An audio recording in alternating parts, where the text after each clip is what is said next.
आज Doubtnut app download करें। Doubtnut पर अपने सभी गणित, रसायन विज्ञान, भौतिक विज्ञान और जीव विज्ञान के डाउट्स का करो सफाया।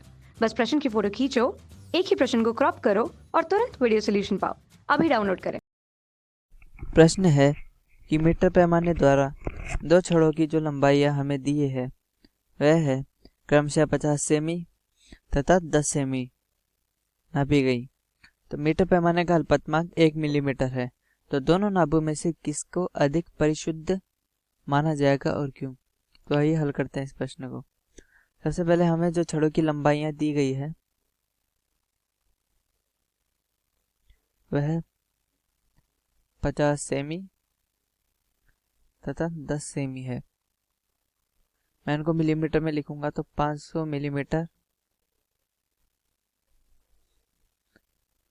क्योंकि हम जानते हैं कि 1 सेंटीमीटर में 10 मिलीमीटर होते हैं। 500 मिलीमीटर तथा 100 मिलीमीटर। अब हमें दिया है कि जो मीटर पैमाने का अल्पतमांक है वह 1 मिमी के बराबर है, मतलब 1 मिलीमीटर के बराबर है, यानी कि इसकी यथार्थता हम अल्पतमांक को यथार्थता लिख सकते हैं जो कि 1 मिमी के बराबर है। तो इस यथार्थता का क्या मतलब हुआ कि अर्थात इस पैमाने में 1 मिलीमीटर की त्रुटि हो सकती है। 1 मिलीमीटर की त्रुटि हो सकती है, इससे ज़्यादा नहीं हो सकती।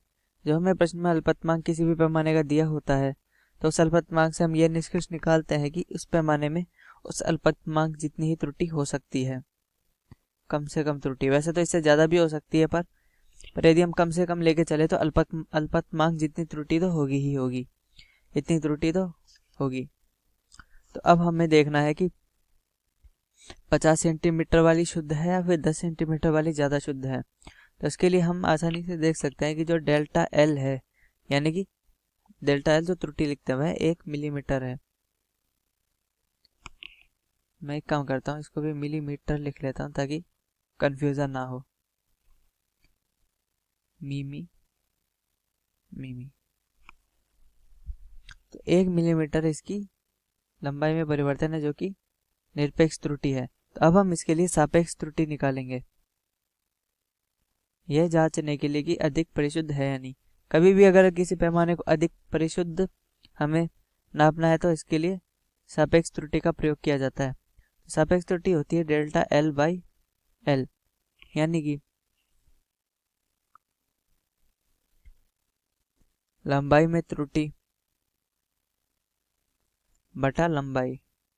हम लंबाई को किसी से भी परिवर्तित कर सकते हैं, यानी कि क्षेत्रफल में परिवर्तन बटा क्षेत्रफल, आयतन में परिवर्तन बटा आयतन, या वेग में परिवर्तन बटा वेग, त्वरण में परिवर्तन बटा त्वरण। तो हम किसी भी सापेक्षिक त्रुटि को इसी प्रकार हम लिख सकते हैं किसी भी राशि के लिए।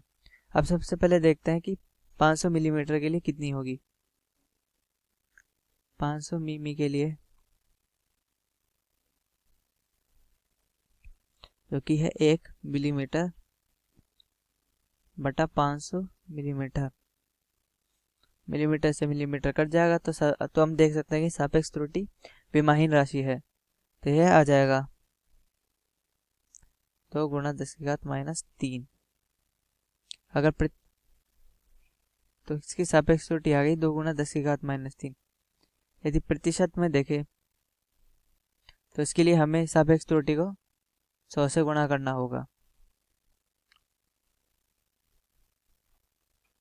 यानी कि 2 गुणा -1% यानी कि 0.2% की त्रुटि। अतः हम कह सकते हैं कि 500 मिलीमीटर नापने के लिए 0.2% की त्रुटि आती है। अब हम 100 मिलीमीटर के लिए देखते हैं।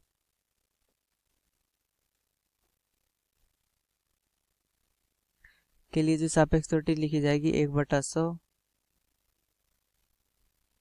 मिलीमीटर बटा मिलीमीटर, तो यह आ जाती है 10⁻²। तो प्रतिशत त्रुटि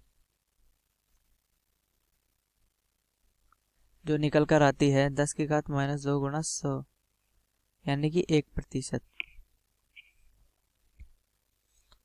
तो चूंकि हम आसानी से देख सकते हैं कि 0.2% छोटा है 1% से, तो यानी कि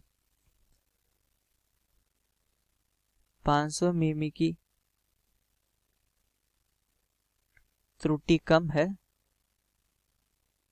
100 मिलीमीटर से, 100 मिलीमीटर की त्रुटि से। तो अतः इस प्रकार हमने सिद्ध किया कि अतः 50 सेमी वाला परिमाप, 50 सेमी वाला नाप अधिक शुद्ध हुआ।